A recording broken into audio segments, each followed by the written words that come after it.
formación, pues, ¿por qué no decirlo? Pues mi tema de mi TCG, llevo como 5 años interesándome por estos temas, y la diversidad lingüística no solo existe en Nueva Zelanda, ¿sabes? La diversidad lingüística, o sea, perdón, me paparo guaguinea, ni en zonas aisladas, por supuesto que sí también, pero también interesantísimo, pues si además no sé, no habéis tenido contacto con esa zona, en la frontera entre Portugal y España hay muchísima diversidad lingüística, hay unos proyectos súper interesantes últimamente de documentación de esa diversidad, y en muchas zonas fronterizas del mundo, de contacto entre lenguas y comunidades, que hablan lenguas diferentes, incluso de familias lingüísticas diferentes, porque en la República Mexicana no solo se hablan 69 lenguas, sino que pertenecen a 11 familias lingüísticas diferentes. Y aún así se comunican, se entienden, algunos mueren a los 80 años, otros no, van a la universidad, se diploman en relaciones internacionales, tienen móviles, o sea, mantienen su lengua materna de una forma, a mi modo de ver, de una forma equilibrada con otras lenguas que tienen alrededor y también con el español como lengua materna, son personas bilingües o, como decimos, políglotas, ¿no? Con diferentes registros y diferentes códigos que usan en las situaciones que, ¿no? De una forma, como diría la polilingüística, ¿no? Con un ecosistema favorable, ¿no? Entonces, sobre eso, decir que la diversidad lingüística es mucho más amplia y diversa de lo que nos podemos llegar a imaginar y que no solamente viene en el aislamiento, sino en el contacto entre lenguas, precisamente, ¿no? Como las fronteras. Bueno, ya que me has dicho, voy a decir una cosa sobre la frontera. Eso que tú comentas de esos pueblos donde hay diversidad, claro que hay diversidad, pero volvemos un poco a lo mismo. Es decir, cuando esa gente se va de su pueblo, se va a trabajar a Madrid, etcétera, etcétera, la diversidad desaparece, porque la movilidad conlleva eso, es decir, conlleva la erosión de esa diversidad. Si tú lo que estás planteando es una política activa de mantenimiento de esa diversidad, entonces lo que tienes que hacer es ir a una política de discriminación positiva, es decir, en el sentido de privilegiar que se usen esas lenguas. Pero entonces hay que decirlo, es decir, lo que yo voy a hacer es que a igualdad de, no sé, un concurso de lo que sea más puntos, pues hablar la lengua nativa. Y entonces pues que podemos hablar también de la situación en España, etcétera, etcétera. Pero si es eso lo que estás defendiendo, pues entonces yo creo que hay que decirlo claramente. Ahora, en condiciones naturales, sin esa discriminación positiva, el destino de la diversidad es un poco el que ya hemos discutido, es decir, es que desaparezca conforme el mundo se vuelve más global y conforme hay más contacto entre las personas. Mantener esa diversidad tiene que ser algo activo, es decir, digamos, poner un dique o una frontera y habría que justificar muy bien las razones para hacer eso. Quiero decir, porque, claro, si tú vas a discriminar positivamente a los hablantes de una lengua frente a los de otra, porque es minoritaria, porque se está perdiendo, tendrás que dar razones muy de peso a los hablantes de la lengua mayoritaria para ser discriminados. Y ahí hay un debate que no es tan fácil, es decir, es el debate que estamos viviendo aquí en Cataluña. Es decir, que todo el mundo al final pues acaba con puede que sea un ejemplo manío, etcétera. Es decir, ¿por qué yo no puedo presentarme a unas oposiciones de secundaria en Cataluña si no sé catalán y ellos se pueden presentar aquí porque no hay una segunda lengua? Porque claro, yo podría argumentar que el andaluz también es diversidad. Y si tú no dominas el andaluz, pues no puedes dar clase en Andalucía. Es decir, porque entonces, ¿qué diferencia hay entre una lengua, entre el catalán y el andaluz desde el punto de vista lingüístico? Nada, o sea, son variantes del romance. Entonces, ¿cuál es el argumento? ¿Por qué? Porque ahí ya es una discriminación activa. Entonces, y ahí yo creo que entramos en un problema mucho más importante, porque ya no estás tratando por igual a las personas, te estás tratando como diferente, estás privilegiando a uno frente a otro, supuestamente para corregir una discriminación histórica, etcétera, etcétera. Pero no vamos a eso, ¿no? Se supone que hemos quedado en que habiendo diversidad, todas las personas tienen los mismos derechos y deberes. Entonces, creo que en el fondo ese es el debate de la diversidad. Que la diversidad existe, ¿cuáles son sus causas? Eso es un asunto científico y de hecho se puede estudiar perfectamente. Yo voy a martirizar a mis alumnos 4 meses sobre eso, es decir, les voy a dar la gran paliza y vamos a tratar todo esto. Ahora, este asunto me parece de hecho más importante, es decir, claramente la diversidad se está erosionando porque el mundo está cambiando y eso, creo que todos estamos de acuerdo, que es imparable. Si no, es volver a la autarquía de la prehistoria. Y una vez hecho eso, ¿no? Sí. Una vez hecho eso, para mantener esa diversidad como tal, para que la gente siga hablando esas lenguas, hay que practicar políticas de discriminación positiva de esas lenguas. y hay que justificarla frente a los hablantes de las lenguas mayoritarias. Y yo todavía no he encontrado ningún argumento que a mí, como hablante de una lengua mayoritaria, me satisfaga. Es decir, porque yo me pregunto entonces que hablar español o hablar inglés es una maldición. Es decir, porque si ahora te van a... Pues ese es el argumento que yo creo que los que defendéis esas políticas activas tenéis que explicar muy bien. ¿Por qué, por hablar una lengua minoritaria, tú debes tener más derecho en ciertas circunstancias que otras personas que hablan una lengua mayoritaria? Si es verdad que todas las lenguas son iguales, cumplen todas las funciones igual, entonces no entiendo cuál es el argumento. Hay una preguntita de una... Y ahora después pasamos el turno al siguiente. Hola, bueno, yo quería hacer un comentario, Antonio, porque creo que estás representando una distopía futura que es imposible que se cumpla, ¿no? El hecho de que vamos hacia una globalización absoluta en la que solo se habla una lengua y además utilizando criterios neoliberales económicos donde solamente se habla una lengua por razones económicas. Y yo pienso que eso tampoco es así. La variedad lingüística es un hecho innegable y eso va a ocurrir siempre, porque los seres humanos necesitamos hablar entre nosotros y aunque tengamos una sociedad muy globalizada, siempre va a haber distintos segmentos de esa forma de hablar que finalmente se van a convertir en variedades diferentes de esa lengua global. De hecho, es lo que ha ocurrido con el esperanto. El esperanto, que se creó como una lengua artificial en la que se pretendía que todos los hablantes fueran exactamente iguales, se ha comprobado científicamente que los niños pequeños que han aprendido esperanto como su lengua materna están modificando ese esperanto. Es decir, que eso es un proceso natural que nuestro sistema cognitivo realiza de una manera que nosotros no podemos evitar. Y por otra parte, el hecho de que enfatices continuamente que un hablante, para que pueda mantener su lengua, tiene que tener una recompensa o ser discriminado positivamente para encontrar trabajo, eso no es una situación real. Y tampoco es necesario que eso ocurra. Lo único que creo yo, como lingüistas, que podemos hacer es concienciar y educar a los padres que hablan lengua minoritaria para que sean conscientes de la importancia que tiene para sus hijos para que mantengan esas lenguas y favorecer el uso de esas lenguas en los contextos en los que ellos prefieran, que pueden ser los contextos de ocio, los contextos familiares, y eso se fomente. Ya la situación en la que una lengua minoritaria pueda ser discriminada positivamente para poder encontrar trabajo, eso ocurrirá quizás en situaciones muy concretas en las que puede haber problemas políticos de fondo, como ocurre en Cataluña, pero eso no es el caso habitual.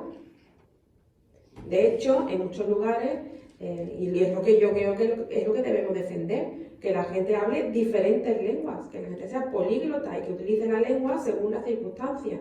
Y habrá situaciones, efectivamente, lugares en los que sí se pueda favorecer el que se hable distintas lenguas porque la población en general sea multilingüe.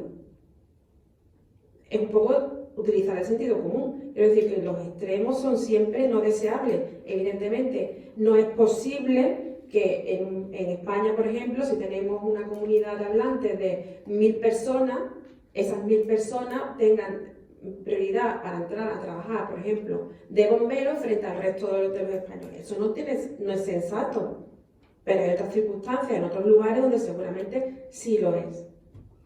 Vale, yo estoy de acuerdo con eso. Yo no creo que vayamos hacia una lengua global. De hecho, probablemente vayamos hacia unas decenas de lenguas globales y cada una con sus variedades regionales y todo eso que conocemos perfectamente bien. Pero unas decenas no son 7000, que es lo que estamos... Pero yo tampoco pienso que lleguemos a unas decenas. Puede que el inglés ahora mismo es la lengua global, pero no sabemos qué va a pasar dentro de 50 años. Y ahora mismo los hablantes de inglés mantendrán esa lengua durante muchísimo tiempo, muchísimos años y muchas ¿cómo se dice? Generaciones, y se mantendrá con la nueva lengua que puede ser el chino. Pero que es que tampoco entiendo por qué la evolución hacia una lengua más importante siempre está asociada a eso, ¿cómo era? Al modelo neoliberal.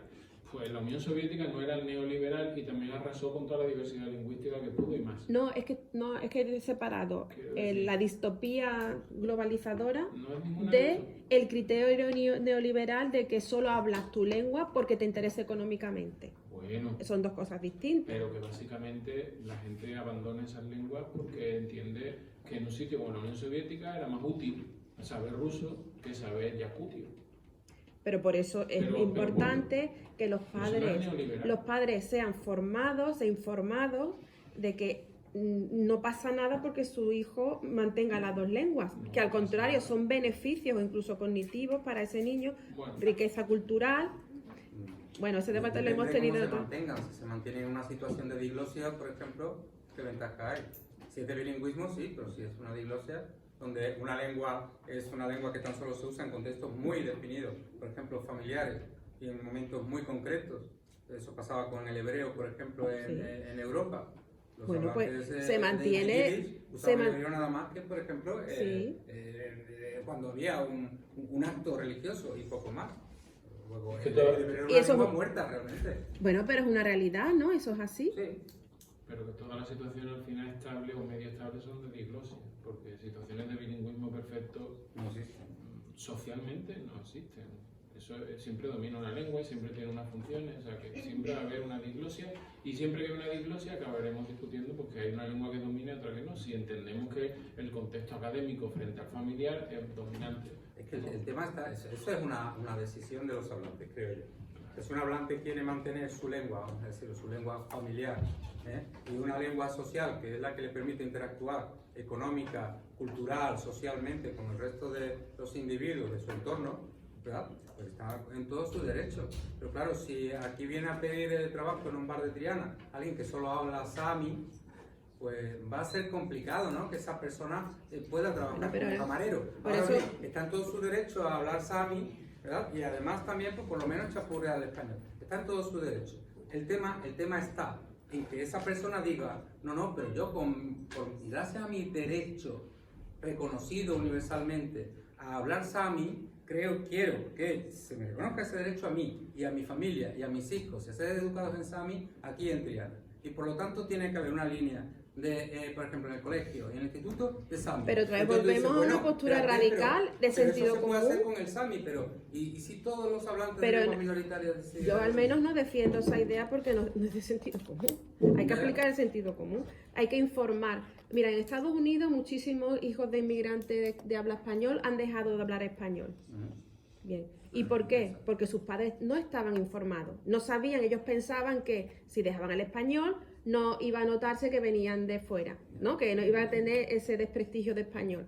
Sin embargo, ahora las nuevas generaciones pues están arrepentidos de no haber seguido con el español, porque para ellos actualmente ser bilingüe hubiera sido una ventaja magnífica. Y de hecho vienen muchísimos aquí a España en sus estudios para poder recuperar esa lengua. Si a esos padres se les hubiera informado de las ventajas que tenía haber mantenido esa lengua, no hubiera ocurrido ese problema. Pero son políticas lingüísticas activas que se hacen, por ejemplo, en países democráticos como España, donde Claro, pues, efectivamente ese tipo de cosas son las que yo creo que debemos nosotros fomentar como lingüistas y informar a todo el mundo que quiera informarse o a todo el mundo al que lleguemos de que eso se puede hacer así y que eso es positivo. Pero lo que no se puede hacer es imponer la lengua minoritaria, que es lo que está diciendo Antonio sobre la mayoritaria. Pero en yo una nunca, ciudad o yo en no he un pueblo hablado o nunca donde de sea. ese caso y yo creo que ninguno de los que estamos aquí hemos hablado de ese caso. No, pero Eso lo a veces habéis... lo que hay En ese detrás- caso nos compete especialmente. Venga, Eso pero es lo ¿cuándo que- ha habido ese problema aquí Pero en no solo Sevilla eso, de un hablante de Sami que ha querido poner... Y en Triana, ¿eh? En Triana. Un ejemplo triste. Pero vamos, ¿Eh? pero una cosa... Decidme un caso real. Minoritaria, claro, yo también quiero saberlo. Me interesa El saber catalán qué frente al FM, español. en qué contexto. Por ejemplo, En en Málaga, en Por ejemplo, Cataluña, en cuando Barcelona, que hay hoy mayoría de hablantes de Pues español. hablemos de Cataluña. ¿Y por qué ocurre eso? ¿Que ¿Por qué ocurre eso? Eso digo yo. ¿Por qué? Porque ya estamos saliendo del ámbito de la lingüística, ya es una cuestión política. Ah, es que todo es política. Y además te digo una cosa, cuando tú decides Pero que ocurre en eso el aquí no ámbito significa familiar se use una lengua, no puedes perder una perspectiva importante, y es que lo que vas a aprender y usar es la variedad informal de tu lengua, que es en el fondo el problema que también estamos hablando. Es decir, cuando tú puedes hablar español, por supuesto, supuesto, pero si la educación superior es solo en catalán, no vas a estar expuesto a la variedad formal de español, no vas a aprender a escribir adecuadamente en español. Los medios de televisión. Los medios, o sea, tú te vas a informar, vas a aprender español formal no leyendo a Cervantes y estudiando a Cervantes, sino viendo Solo Antena podemos 3. aprender español formal leyendo Bueno, Cervantes. leyendo Cervantes no creo que... Solo podemos aprender español Me dice a mí formal escribiendo leyendo sobre Cervantes, Había vale. gente que tenía Asunta, quería Muy brevemente, dos cosas solo. Antonio, eres un provocador total, pero a ver, si en teoría fuera así, con el tiempo que lleva el ser humano en la Tierra, deberíamos hablar todos perfectamente inglés, ¿verdad? Y no hablamos inglés bien. Vamos a llevarlo al otro extremo. Quiero decir, que aquí, incluso cuando hay una obligación de hablar inglés en la escuela, en mi época era to be y digo to be, hablábamos catalán, éramos del how are you, una cosa, vamos, y seguimos siéndolo. Entonces, esto no es innato, que tiene que ver con ciertas políticas, pero yo lo que veo es una tendencia creciente, porque no estamos hablando de eso también, al gusto por hablar diferentes idiomas. Una cosa son las diferencias lingüísticas y otra cosa son las desigualdades. Entonces, las desigualdades no necesariamente tienen que con hablar una lengua o no, porque claro, si tú para comer y para trabajar estás en Cataluña, pues casi mejor que hables catalán que no hables, ¿no? Digo yo, no sé, es un ejemplo, ¿eh? O si estás vendiéndole a los sami ganado, pues va a ser mejor para ti hablar un poquito de sami, ¿no? Entonces, a lo mejor vas con español y el sami te mira como diciendo ya luego, ¿no? Entonces, ojo con esto y con el poder de los contextos. Porque si no parece que haya lenguas hegemónicas permanentemente, y no, depende muchas veces del contexto. Es como el nacionalismo. Depende de qué contextos podemos hablar. Pues aparte que estamos hablando solo del nacionalismo de los grupos minoritarios, pero y de los nacionalismos de Estado, o la imposición del castellano no responde a un nacionalismo estatal. Ojo con eso porque a veces es cierto, en antropología lo llamamos marcadores, se puede utilizar la lengua como un marcador muy importante, pero a veces, y lo sabéis, también se utilizan otras cuestiones como las raciales. Y no es porque exista la raza mejor o que todas acaben y que todos vayamos a acabar rubios con ojos azules, aunque hubo políticas que lo intentaron. Pero obviamente hay que mirar los contextos y luego también hay que ver en esta época de globalización,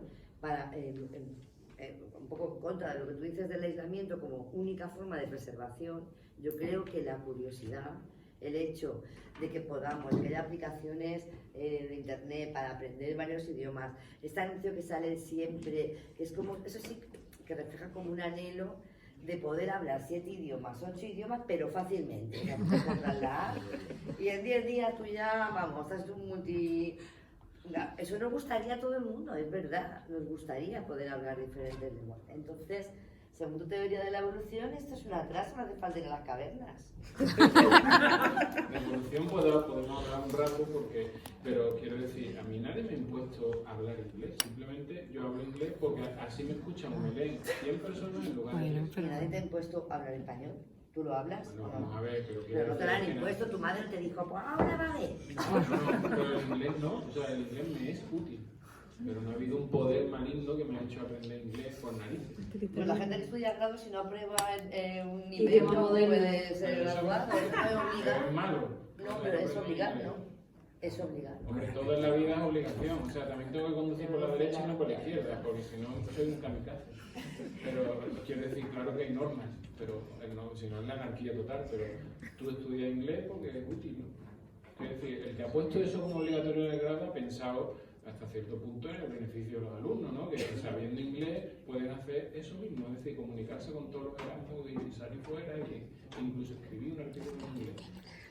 Pues mira, hoy en día puede ser cualquier lengua, incluso la lengua de signos. Ya se ha conseguido la red de lengua de signos. ¿Qué? No, el B1 del El B grado. de grado ya puede ser Pero lengua si de signos quieres publicar española. en Nature, tiene que publicar en inglés, porque en lengua de signos ni en Sami te admiten los artículos. Vamos, Nature no publica casi nadie, pero... Que hay ya varias preguntas, así que vamos a ir encauzando un poco el final de... Además que una pregunta y una pequeña reflexión en cuanto al tema de las cavernas y que hay que volver atrás y el aislamiento y demás. que en cierto modo estoy de acuerdo con partes que había expuesto todo, pero sí que pienso que el tema de la pérdida de la diversidad lingüística está influido por varios factores, políticos, económicos, culturales, sociales, y es algo que no podemos dejar de lado. Y por ejemplo, en el tema del aislamiento de pequeñas zonas, muchas veces esas zonas están explotadas, su terreno y sus personas, por las grandes potencias económicas. Por lo tanto, ni les permitimos desarrollarse, por ejemplo, económicamente a ellos, porque vamos y explotamos sus recursos y nos los llevamos nosotros.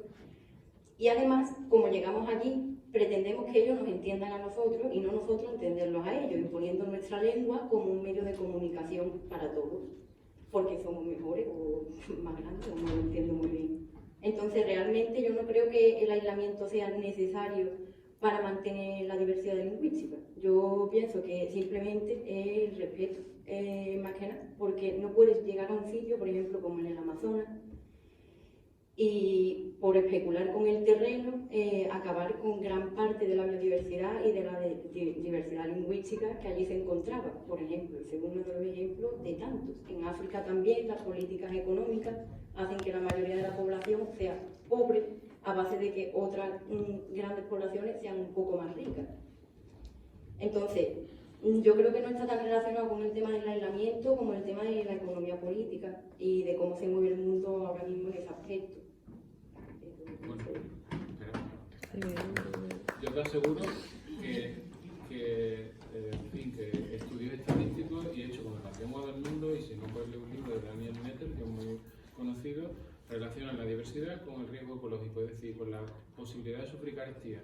Si hay riesgo ecológico cero, la diversidad es máxima, y si hay riesgo ecológico máximo, la diversidad es mínima. Entonces eso es un hecho, ¿no? Que a lo mejor no es lo que nos gustaría, que se puede cambiar, que se pueden introducir otros factores, seguramente, pero históricamente esa es la principal causa de la diversidad.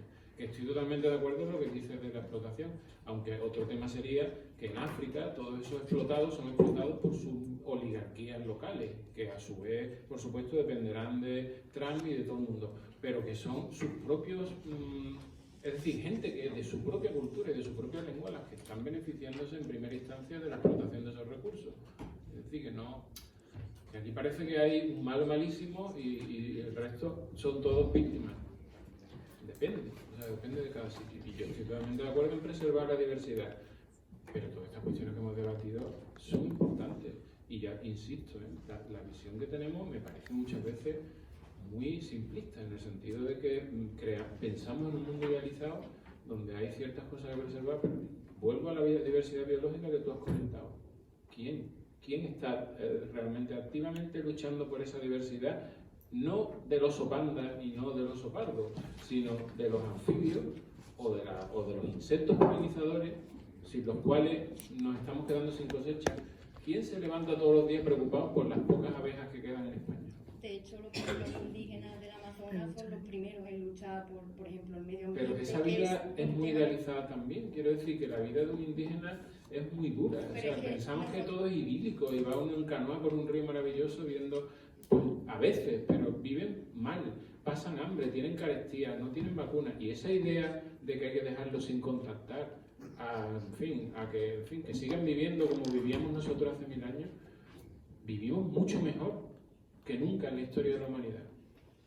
¿Hay muchos defectos? Sí, pero no podemos negar eso. Que sí, que hay que criticar lo que está mal, pero que es que hace 100 años en España la gente se moría con 35 años. Y hoy tenemos una esperanza de vida de 85 años. O sea que algo también estamos haciendo bien. Hola, me gustaría hacer una pregunta relacionada con el paréntesis que está en el título. Otro día yo tardé casi una semana para leer un libro que un sevillano tardaría un par de horas, El crimen de la regañada. Y mi pregunta está relacionada con el tema de la diversidad cultural, principalmente, no solo la lingüística, pero la cultural.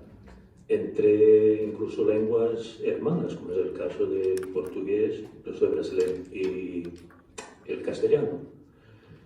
Mi pregunta es sobre la paréntesis, imposibilidad de traducir culturas tan distintas como, por ejemplo, que están plasmadas en la literatura amazónica de Brasil al castellano, o traducir El crimen de la regañada al portugués.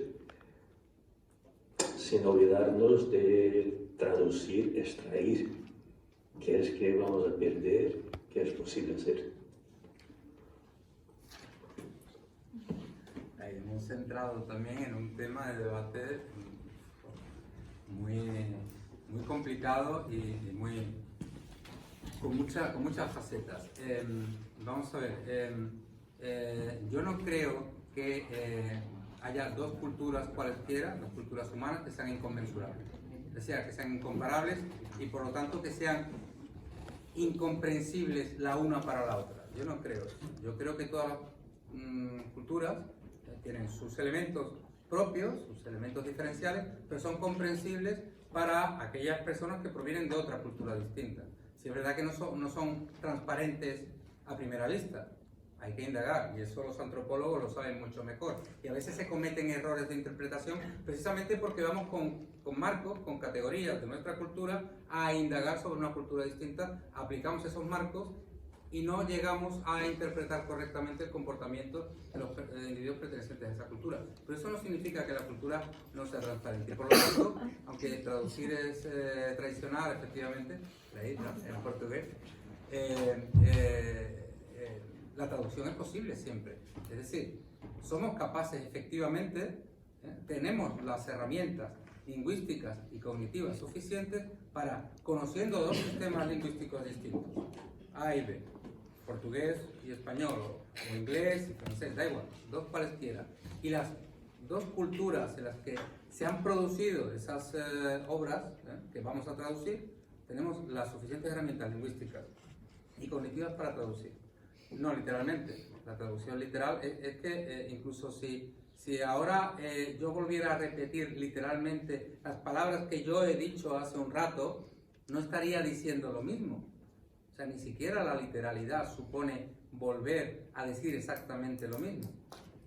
La literalidad no es algo que se busque en la traducción. ¿Qué buscamos? Buscamos la comprensión.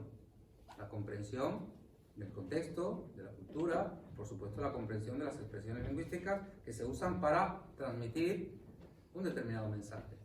En ese sentido, yo creo que las culturas amazónicas son perfectamente comprensibles para una mentalidad europea y que los indios Pirahã están perfectamente capacitados para comprender la cultura europea también. Y ahí no estaría de acuerdo con Everett, que dice que los indios Pirahã son incapaces de aprender una lengua extranjera, o que son incapaces de comprender el concepto de número. De hecho, no es cierto.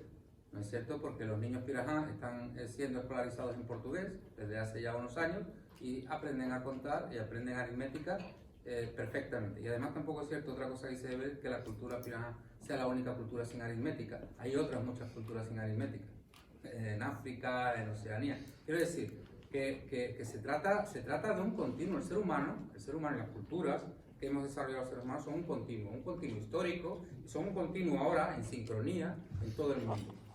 Y puede haber trasvases culturales, y de hecho hay trasvases culturales cada vez que hay contacto.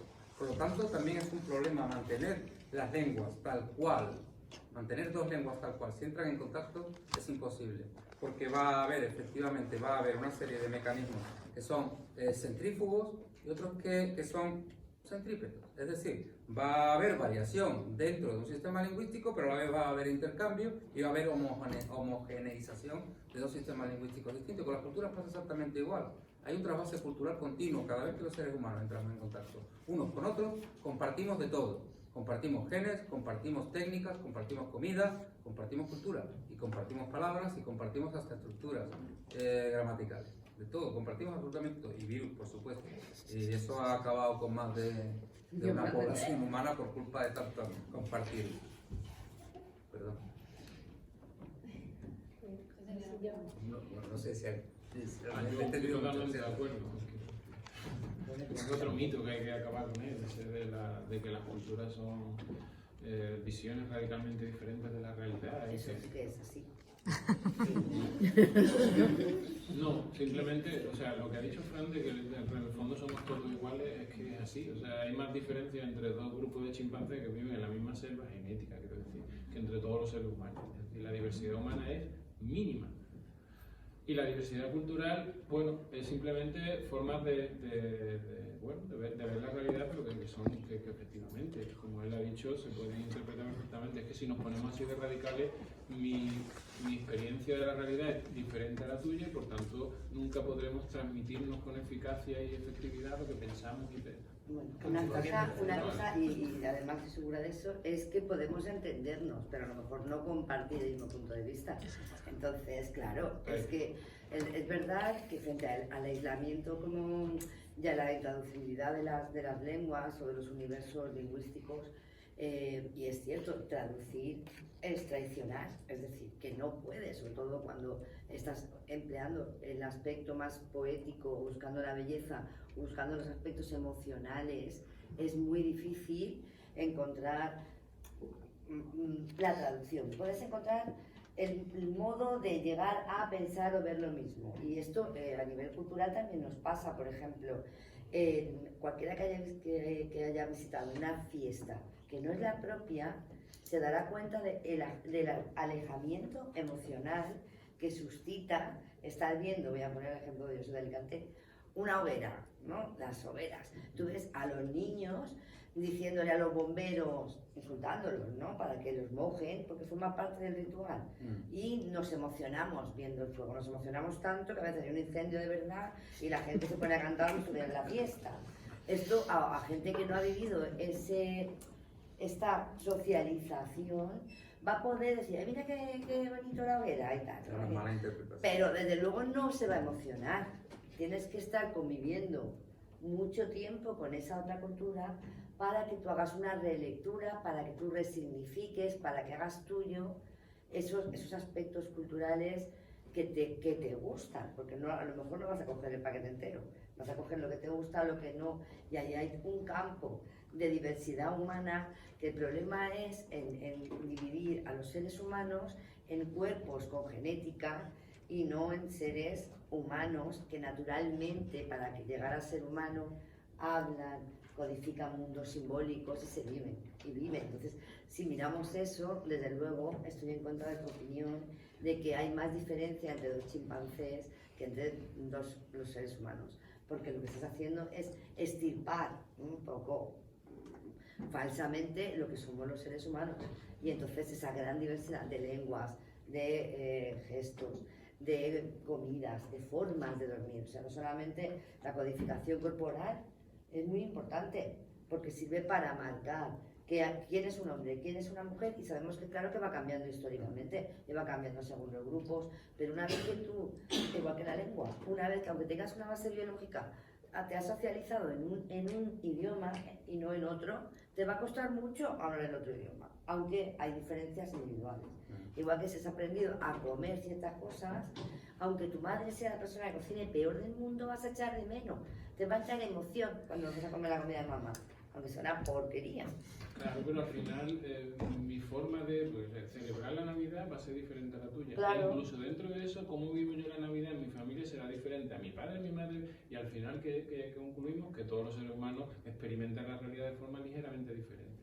Por tanto, ¿qué? Bastante diferente. Sí, bastante pero diferente. podemos compartirla. Y compartimos, claro, pero que quiero decir vaya, parece que o eres de una cultura o eres de otra, y entonces eso automáticamente, sí, por supuesto, hay diferencia individual y al final volvemos a lo mismo, es decir, que todas las personas son iguales en cierto sentido y diferentes en otro sentido. Con lo cual, bueno, constatamos una obviedad. Quiero decir que sí, ¿no? Que es así. Pero por eso hay una frontera poco clara entre al final las lenguas sí, pero las variedades no. Porque claro, decimos, vamos a preservar la diversidad lingüística. Bien, las lenguas sí y las variedades también, ¿no? Los dialectos también. Y al final que hay que preservar a cada ser humano porque es único y repetible. ¿O no? Quiero decir... Bueno, hay gente que lo intenta, ¿no? Está bueno, con la criogenización y congelándose, por si en el futuro evolutivo, en vez de la caverna, sacan de un dedo, porque claro, no todo el mundo tiene dinero para congelarte íntegramente. Y muchos de ellos dejan la cabeza o dejan un dedo. A ver si, no sé. Claro, pero al final, ¿dónde pones el límite? Quiero decir, porque luego están los sociolectos, ¿no? La clase tal habla así, vamos a preservar su forma de hablar. El habla rural se mencionaba antes. Bueno, y al final el habla de Fran Salguero, que es muy importante y hay que preservarla, porque es única y repetible, no va a haber otro Fran Salguero nunca Pero más. y lo hacemos, lo intentamos, ¿no? Mantener recuerdos también orales. Claro. Hay unos Pero hay proyectos un muy límite, quiero bonitos. decir. Ahora mismo, por ejemplo, en Salteras, Lionel Marion ha hecho unas esculturas sonoras recuperando la información de personas que están vivas pero que son muy mayores y con oficios y tradiciones que ya no existían, ¿no? Sobre el pasado de la localidad. Pues es una idea bonita de Sí, preservar. pero siendo práctico, porque No, al final yo hay lo que, digo. quiero decir, al final hay que poner y ser práctico, ¿no? Por ejemplo, preservar o pretender que se sigan manteniendo pues las denominaciones de las partes del arado es utópico, quiero decir, eso tiene que estar en un libro, en una base de datos, porque es que es absurdo, ¿no? Que esas palabras se mantengan. Y puede que se llegue también a esa conclusión en otros casos. Es decir, es lo que planteaba él, ¿no? Si al final hay una lengua que hablan 3 personas, que sí, que cada vez que se pierde el sujeto, para nosotros precisamente los lingüistas es muy malo. Estoy de acuerdo, pero que en la práctica es imposible. O sea, eso no quiero decir, porque no vas a montar una universidad para 3 personas, por ejemplo, llevando al extremo, que es lo que planteaba él con lo de los sabios. E insisto otra vez, ¿cuándo es ese mundo ideal que hay que recuperar? ¿Dónde está? No, pero yo creo que nadie está idealizando. En las películas. culturas. El mundo ideal es en las películas. Aladdin, yo perdón, es que quería llevar bastante rato con el micro y digo, quiero meter aquí basta. Así que he pensado que era el momento ideal. Pero quería decir. Es que quiero responderle a él. Vale, Perdóname, pues un entonces. segundo, perdóname que te diga. Es que ha dicho una cosa que le he dicho a Álvaro que quería comentarle. Solo una frase. Es que sobre Brasil también los pirajá, ¿no? La pregunta concreta, ¿no? Porque los ejemplos, pones unos ejemplos tan extremos que me sobrelleva, o sea, y luego voy a ir a lo de los sami también, pues me voy a poner un ejemplo también muy extremo, pero los pirajá, el tema de la traducción es muy interesante. Encontré un estudio que encontré hace unos días, un estudio que se llama La traducción en el banco de pruebas de la lengua pirajá, y habla precisamente, el autor es Francisco Silvestre Muñoz, de la Autónoma de Barcelona, y precisamente dice: la diversidad lingüística es el auténtico elemento crucial de estudio para la ciencia cognitiva, y por supuesto la traducción de la diversidad lingüística. Y quizás habla también, se debate mucho sobre los universales, que es lo que hemos estado hablando prácticamente ahora mismo aquí, si todos son iguales o no son iguales. Ese tema está claro en ese artículo, por si te interesa la traducción, y de la diversidad lingüística de Brasil. Ya Perdón. Nada, yo quería hacer un comentario sobre la pertinencia no hablar de utilidad o inutilidad de la lengua. Yo creo que si se entienden como sistemas de comunicación, en la línea que ha dicho Antonio, sí se puede hablar de unas lenguas más útiles que otras, porque, por ejemplo, ¿qué me resultaría más útil a mí? ¿Aprender inglés o aprender pirajá? Si aprendo pirajá, sé que o me tengo que ir a Brasil a hablar con los 300 y pico habitantes que haya, o hablar con Everett. Soy mujer, yo supongo que si hablo con su mujer ya no podré hablar con Everett porque no creo que se lleven muy bien, o con la anterior misionera. O sea, sí que hay una utilidad de las lenguas en el sentido de con cuántas personas me va a permitir comunicar una lengua, porque estamos pensando en no solo una lengua como herramienta de pensamiento, sino también como sistema de comunicación. Entonces, evidentemente, hay muchas más personas que aprenden inglés que las que aprenden pirajá.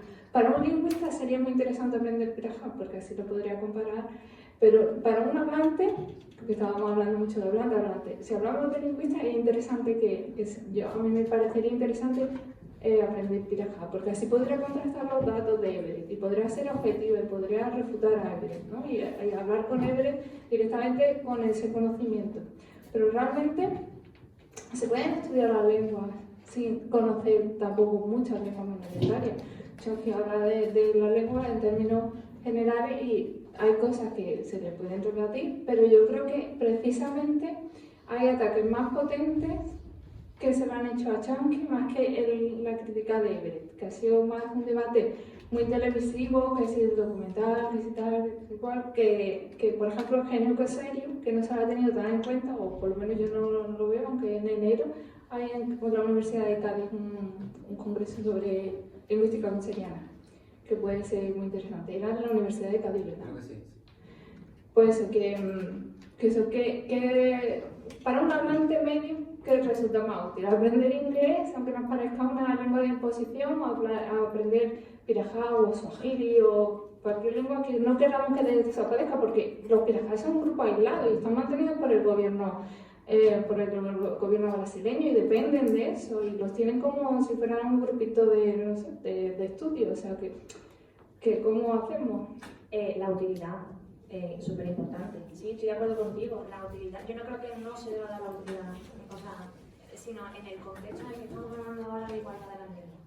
Me voy a un hablante particular y ya además le tiro otro Antonio con el tema del camarero de Sano, es que habla Sano. Yo tengo un alumno que se llama Yusef, es de Guinea-Conakry y lleva un año aquí, más o menos. Él habla Pul, habla Susu, habla Mandinga, habla inglés, habla francés y ahora va a aprender español. ¿Por qué? Porque está motivado, por supuesto, y por sus necesidades. Y porque le es útil también, claro. Lo útil de todas esas lenguas que él conoce, lo más útil es que aprenda español. Y yo pues estoy intentando ayudarle y junto con otras compañeras en esta misma universidad.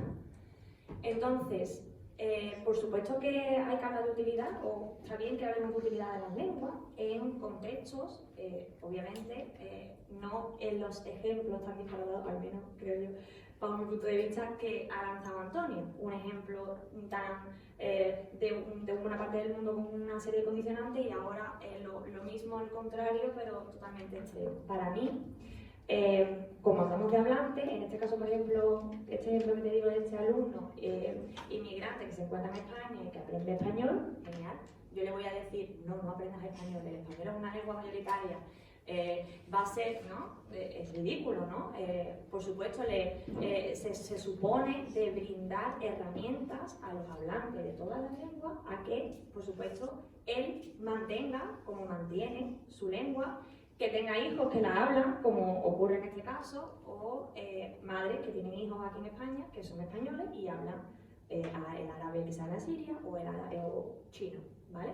Entonces, creo que sigo repitiendo que para mí no es incompatible, o creo que desde la ciencia, desde la divulgación científica y desde nuestro papel como institución o desde nuestro papel como hablantes, simplemente, o como humanos, respetar y, por supuesto, brindar, creo, puentes que no sea ni monolingüismo, ni yo no veo esa dicotomía tan brutal de salvar todas las lenguas o que todas mueran, o brindar que todos aprendamos todas las lenguas del mundo, o que las 7000 lenguas, desgraciadamente, no se van a poder salvar, porque ya hoy habrán muerto algunas lenguas, o sea, eso ya obviamente no se contempla, pero que desde nuestras posibilidades, como profesoras, como lingüistas, como filólogas, como lo que seamos, pues creo que es un campo interesante, en mi modo de ver, ¿no? Como lingüista, como profesora, preservar esta diversidad lingüística y promoverla, no solo que estén en los libros. La oralidad y la transmisión intergeneracional es importantísima. Más que la escritura, para mí, más que la formación formal, más que haya una universidad para 3 personas, que me parece un ejemplo, más que una universidad que haya para 3 personas, que haya discursos, por supuesto, orales, en muchos contextos. Y no solo en la universidad, sino en la calle, en la escuela, o sea, en 1000 sitios, por supuesto, pero no que ya creamos una universidad para 3 personas. O sea, creo que al final, el ejemplo particular que te pongo, ¿no? Por ejemplo, sería que si tú como lingüista te apetece, te interesa, te motiva a aprender pirajá, puedes hacerlo, pero esto de la desigualdad de lengua para mí va más para esa mitad de la población que habla 6.950 lenguas y nosotros estamos en ese 50% que hablamos 50 lenguas solo. Entonces no estamos en un contexto tan multicultural, sí lo tenemos, pero tenemos una visión, para mí, muy etnocéntrica y de la diversidad, de dónde está, de quién la habla y de cómo preservarla también. Creo que el aislamiento y todas estas cosas, creo que seguimos cometiendo los mismos errores, o sea, seguimos cometiendo ese imperialismo lingüístico y como intentando que todo esté normalizado, que se transmita, cuando en realidad creo que es por otro lado. Creo que al final es la utilidad, pero en un contexto sano y equilibrado entre lenguas, creo. Voy a decir yo algo, ya que soy el provocador. Bueno, respecto a Évere sí que es un provocador, no yo. O sea, es decir, Évere ha encontrado un chollo y entonces lo está explotando, y en realidad también se han hecho análisis serios en el MIT del Pirajá, y también hay análisis que demuestran que lo que dice Évere no es verdad. Y lo que ha dicho Fran, pues claro, o sea, lo único que hace es una descripción muy sesgada y donde resalta los aspectos más diferentes y parece una cosa, una lengua de marcianos, y no es verdad. O sea, pero bueno. Esa no es un poco la cuestión. Respecto a lo que tú comentas de tus alumnos, a mí me parece genial, pero lo cierto y verdad es que por lo menos lo que la sociolingüística dice es que los nietos de tus alumnos no hablarán ninguna de esas lenguas africanas. Esa es la realidad. ¿Que podemos luchar contra él? Pues por supuesto, pero que lo que no podemos es negar la realidad. Es decir, al final esas personas, sí, se puede hablar del imperialismo lingüístico, no sé qué, pero que en el fondo esas personas toman sus propias decisiones, son libres para tomar esas decisiones, y si esos niños no quieren hablar lenguas africanas porque resulta que se sienten más integrados en su colegio hablando español, pues hablarán español, por mucho que les contemos que es muy importante la diversidad lingüística, la cultura africana es muy importante, etcétera, etcétera. Y quiero decir, y eso es un poco lo que yo creo que va a pasar, ¿no? Lo que nos dice un poco la sociolingüística que va a pasar. Más allá de eso, bueno, pues se puede intentar que esas personas valoren su cultura, pero no sé, también a mí me pasa, que yo también estoy un poco cansado de tener todo el día que estar pidiendo perdón por hablar español o alguna lengua de este tipo, porque parece que las lenguas están clasificadas en buenas y malas, imperialistas y sojuzgadas, colonialistas y las que son la colonia. Entonces, bueno, no, o sea, si de verdad queremos preservar la diversidad y respetar la diversidad, pues habrá que, en cierto sentido, dejar de clasificar a los hablantes en imperialistas y lo que no lo son, porque realmente no encuentro ninguna evidencia científica que de verdad demuestre que ese tipo de clasificaciones son reales o van más allá del mero juicio de intenciones o meras formas impresionistas de calificar la realidad. Mi alumno, por ejemplo, se me olvidó decir que mi alumno habla por supuesto francés e inglés, él no hace ninguna distinción, él no considera que, o sea, él habla esas lenguas, ¿no? Y yo no le he dicho, uy, una lengua es imperialista y otra es minoritaria. Y un último detalle de mi alumno, que muy en lo que ha comentado la compañera, su intervención que me ha parecido muy buena. Este alumno está aquí en España, ¿por qué, no? Ecolingüista, pueblo, territorio, poder, ¿no? Cultura. Este alumno está aquí porque nos dedicamos, no solamente España, Francia, otras potencias mundiales, a arrasar con toda la biodiversidad de Guinea-Conakry, de Senegal, de Mali, y hace que estas personas tengan que venir, ¿no? O sea, creo que el círculo es la descripción y, por supuesto, para mí, preservar la diversidad lingüística entra dentro de un análisis profundo y una visión integradora, no solo de lenguas como entes abstractos, no solo como lengua como utilidad de herramientas, sino como todo un ahí que creo que se puede hacer desde parte de la lingüística. Sí, pero si yo... Quedan dos preguntas, lo digo que son 1:40, luego para ir adelantando. Bueno, voy a poner un caso un poco personal y con lo de antes de los hispanohablantes en Estados Unidos y demás, mi madre se crió en una casa que se hablaba italiano y español, por ejemplo. Entonces, pues, mi madre es bilingüe, pero a la hora de criarnos a nosotros, mi madre pues, no ha considerado oportuno enseñarnos italiano. Y yo hoy en día, por ejemplo, he tenido algunas oportunidades aquí, coger idioma moderno, italiano y demás, y no lo he cogido. En vez de eso, he cogido a lo mejor estudiar inglés o francés porque lo he visto más útil. Entonces, realmente mi madre tuvo una fuerza que le dijese, no, le enseñas a tus hijos italiano. Simplemente es que no lo considero útil. A ver, alguna utilidad tendría, ¿no? Y a mí, por ejemplo, me gustaría haber hablado italiano, pero realmente yo no pienso hoy en día aquí en España, en el año 2019, qué ventaja me habría aportado profesionalmente, por ejemplo, hablar italiano. Pues una ventaja bastante mínima. Entonces, ahí, por ejemplo, no creo que haya ninguna fuente de presión que haya hecho que a mí no me hayan enseñado italiano, por ejemplo. Perdona, una pregunta. Yo creo que más desinformación por parte de tu madre. ¿Tú te comunicas con tu familia materna en español? Yo es que no tengo contacto con la familia italiana, entonces. con la que tengo contacto lo hago en español. ¿No puedes hablar entonces con ellos en italiano? No, porque yo no soy italiana. ¿Y no crees que eso es importante? Yo creo que habría estado bien, que sí, me gustaría haberlo hecho, pero que realmente siendo prácticos, tampoco creo que me hubiese aportado muchísimo beneficio que me estoy perdiendo ahora por ser solo hablante de una lengua. No sé lo que tú piensas, pero creo que debería reflexionar sobre eso, porque las lenguas no son solamente algo útil.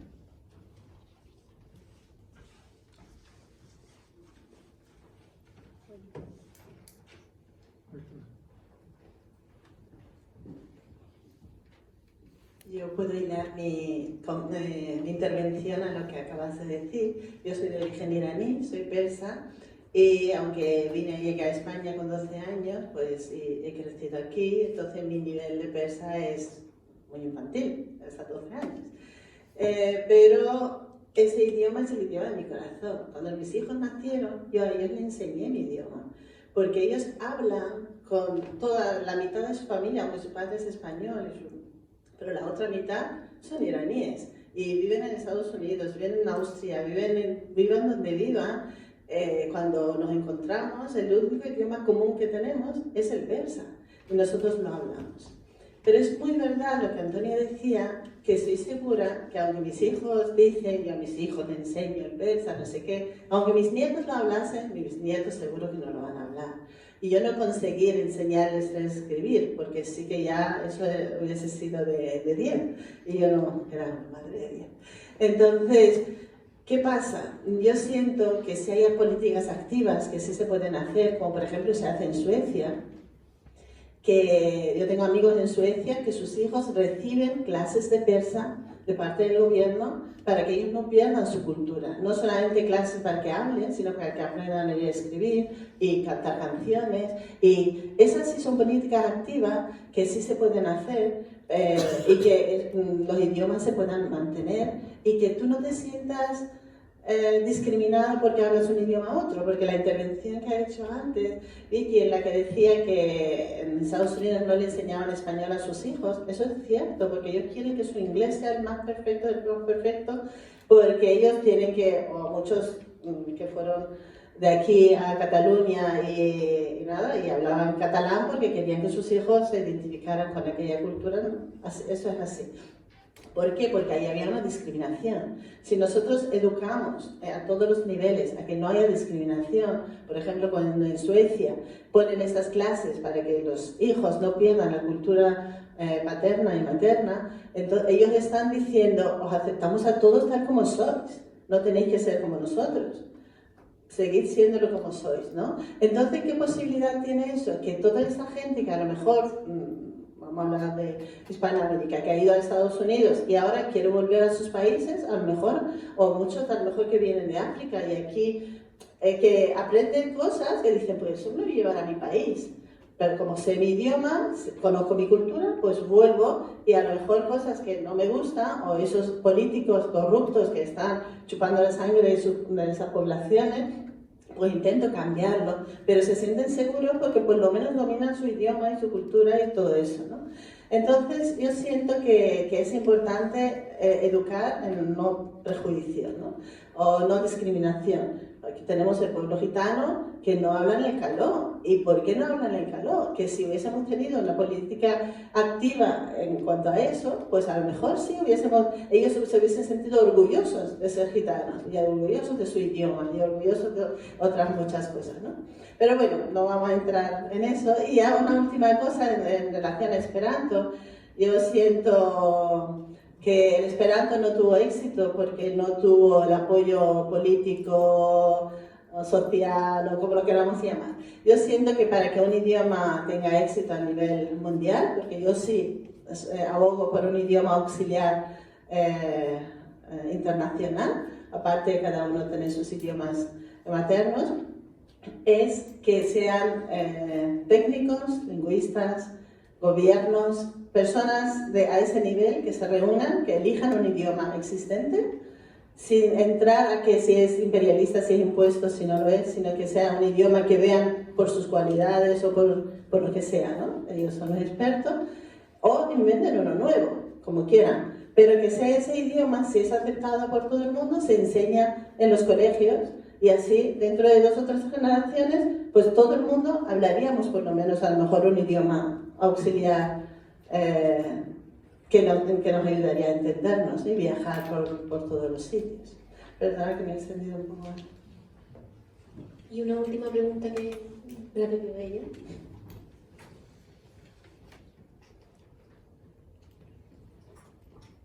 Primero, lo siento si no hablo muy bien español, porque yo estoy aquí de Erasmus, y me gustaría decir algo en cuanto a mi lengua materna, es una lengua minoritaria. Yo vivo en el norte de Italia, en Alto Adige, que antes de la Primera Guerra Mundial era parte de Austria, así que el 70% de la población habla alemán. Mi lengua materna se llama ladino, pero no es el ladino que se conoce aquí. Y es una lengua que hablamos, somos 30.000 personas que hablan esta lengua, pero es parte de nuestra cultura y es una lengua que se cuida mucho. Tenemos lingüistas, periódicos y, por ejemplo, la escuela es en 3 idiomas, alemán, ladino e italiano. Por eso yo soy trilingüe, crecí con 3 idiomas y yo creo que sí es posible que una lengua minoritaria puede convivir con otras lenguas. Yo tengo un C1 en alemán y en italiano, hablo mi lengua materna, hablo inglés y español y yo creo que es la mejor cosa que me ha sucedido. Por eso. Muy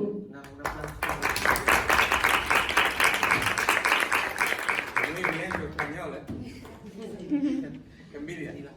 La ventaja de ser bilingüe, trilingüe, cuatrilingüe. Sí. Bueno, pues ya vamos a concluir, así que muchas gracias por haber venido, los 4 gatos que quedan.